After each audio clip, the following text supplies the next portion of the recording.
Welcome back, everyone, to this docu-series, I guess, on the history of the Capellan Confederation.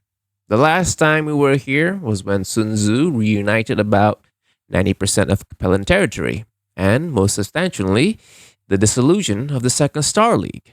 We will now pick up where we left off, but before that, there's something I need to say concerning this part of the timeline, the Jihad era. So, yeah, we'll be entering the Jihad era, right? The word of Blake, seeing that their plans are ruined, is now taking extremely drastic measures, to say the least, to make sure their prophecy is realized. But the thing about this era is, well, mostly about the source books, I guess, that covers the whole era, is that the main ones being the Jihad hotspot books. The thing about them is that they're kind of written as in like they're in universe news clips from multiple what do you call that, news agencies, and these agencies come from their respective countries, and sometimes these news agencies not exactly the most truthful, not the most, you know they're full of stuff that may or may not be there, bit exaggerated, things like that, the good old fashioned propaganda stuff. And sometimes they don't show the full information, either deliberately or uh, because they just didn't have information of that. So I would say there will be inconsistencies, I guess I would say, like especially if I ever get to the other, if it's not if when I get to the other factions, and if you go back and try to compare these things, they might be different. Why not? Why don't I just like you know have uh show like the, what do you call it, the most accurate version on this one? Well, this specific one is a Capellan Confederation history series. So I would say, let's keep it in that lens. Let's keep the Capellan lens on for this history series. I guess is lore history. I think that's a pretty good excuse. That, and if I need to do that for literally every line of sentence or whatever you say, it's gonna take a while for me to just write a script, and I'm already taking my time with script writing now. I'm thinking like I'm literally just doing 1 week of script writing, yet the other week of editing. Maybe I would have a time if I put effort in it. Probably, but I don't want to keep everybody waiting for too long. I do want some level of consistency. So I think we'll, for each faction, we'll view it from their lens, especially when this considering this timeline, because the rest of the timeline, it's is broad, you're seeing from the outside, so it will tell you basically everything. But in this specific one, at least using the source books, I don't think there's any other source. Have I checked? Maybe I haven't checked properly, but I think this is like the main source books. The main source books for this timeline is presented through in-universe news clipping. So, and at the very least, when I get to other factions, it'll be different. It'll be a learning experience. I mean, it is a learning experience right now for me. Like I know the broad Battletech history, but sometimes, when you actually get into the deep stuff, you learn some stuff. Did you know? Apparently, rumored, Kali Lao, she's been genetically enhanced or something like that. So there's that. But anyway, without further ado, let us finally step to the Jihad era of the Capellan Confederation's history. Traitors to peace and prosperity. You will pay for your transgressions unless you immediately reconvene the Starleague Council, as was foretold by the blessed Blake. Was the last message the Blake's fleet transmitted before commencing the bombardment of Tharkad. Many of the leaders present at the Whiting Conference narrowly escaped, though some, like Archon Peter Davion, stood their ground to fight off the Blake's invaders. Lances of laser fire carved through once great skyscrapers, while a hail of missiles rained down upon the world, bathing Tharkad in nuclear fire. Early reports from multiple agencies suggested that no one had survived. Soon afterward, the word moved against the other capitals of the Inner Sphere, all except Xi'an and Atreus. Of the Great Five, Sun Tzu Lao was the only lord who did not attend the Whiting Conference, instead sending a representative in his place. He was also the first to pull out the Star League. That the word of Blake did not strike Xi'an immediately cast suspicion upon the Capellan Confederation. The Federate Sons, the Lyran Alliance, the Draconics Combine, and even Comstar came to assume that the Confederation was in league with the Blakists. Despite repeated denials and offers of aid to states already embroiled in their own wars, the wider Inner Sphere refused to accept Capellan claims of innocence and non-involvement. For several months, the Capellan Confederation stood alone as a bastion of peace while the surrounding regions descended into war and destruction. That illusion shattered in January 3068, when the Word of Blake began a campaign into the still ununified Tikhonov commonality. Though much of the territory remained under Davion control, the Confederation openly opposed the Blakist assault, regarding the people of the region as its own. The Word of Blake attacked with indiscriminate violence, some, such as outreach, suffering nuclear bombardment. In June, St. Ives itself came under assault by an unknown force. The region had been plagued by unrest since its reunification with the Confederation, with most rebel groups reportedly backed by the Federated Sons. Yet the attack on 26 June eclipsed all previous violence. A Sarnar-registered civilian dropship entered the system shortly before what witnesses describe as Green Davion Battlemechs executed an orbital combat drop into Tiantan, the capital city.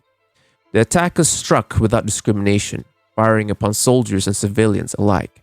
The attack left 307 dead, but approximately 1,100 wounded or missing.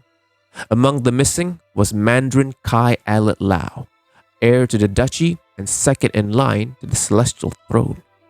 The attackers escaped unchallenged, having disabled local radar and tracking systems and leaving no conclusive evidence of their identity.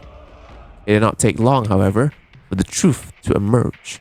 Nearly 2 weeks later, Duke George Hazak of the Capellan March publicly claimed responsibility for the attack and announced the launch of Operation Sovereign Justice, declaring his intent to liberate St. Ives once more and install Kai Alet Lao as its ruler. War had come again between the Celestial Throne and the Sword of Davion. The Capellan Confederation cannot abide even one of its citizens held against his will. My cousin knows firsthand the enemies who hold him captive. He will not bow to them before we can free him and make his captors pay for their crimes.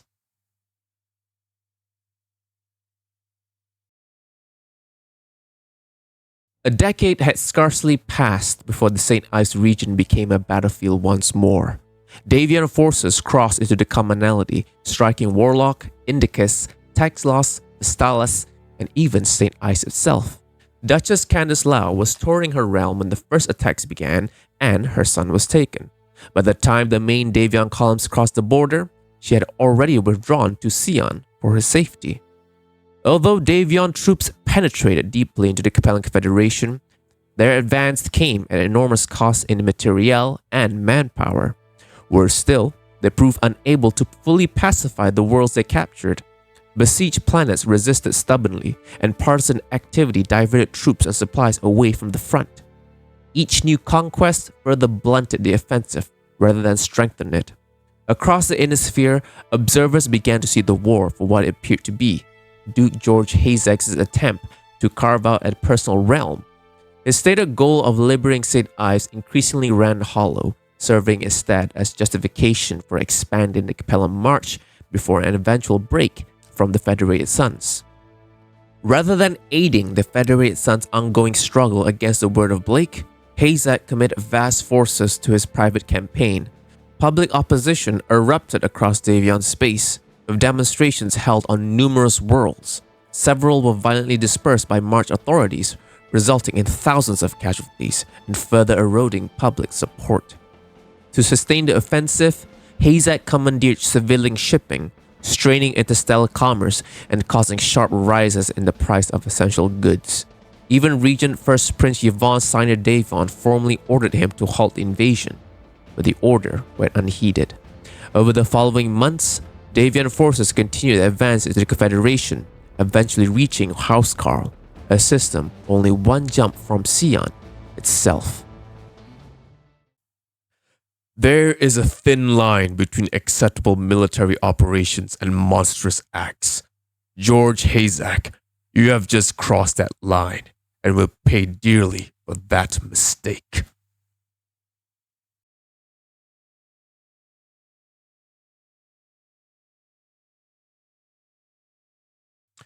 October 7th would be remembered as one of the darkest days in Capellan history. A warship, believed to be of Davian origin, translated into the Sion system and penetrated the orbital defense network. Somehow it evaded interception, whether by exploiting coverage gaps, employing unknown masking technology, or through more clandestine means. Slowly, deliberately, it approached the heart of the Confederation. When it reached Sion orbit, the vessel maneuvered into position directly above the Forbidden City. Every satellite, patrol craft, and sensor platform capable of detecting it was systematically destroyed. On the surface, operators first noticed only scattered failures, communication outages, telemetry loss, then falling debris, shattered satellites, and crippled spacecraft burning uncontrolled through the atmosphere. Moments later, a 50-kilometer electromagnetic barrier enveloped the Forbidden City, severing it completely from the rest of the planet. Then, the bombardment began.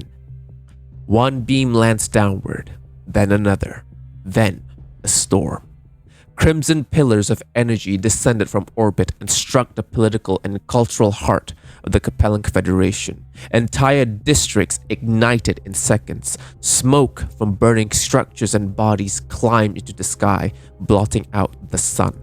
Soldiers and civilians beyond the perimeter could do nothing but watch as the capital burned, as the Forbidden Palace collapsed, as the Celestial Throne was reduced to ash. But the people endured. Days later, Strategic Military Director Talon John addressed the Confederation from a hill overlooking the still smoldering ruins. He confirmed the death of Duchess Candice Lau during the attack and announced that Chancellor Sun Tzu Lau remained missing and presumed dead. To John and to a grieving nation, the culprit was obvious: the Federated Suns.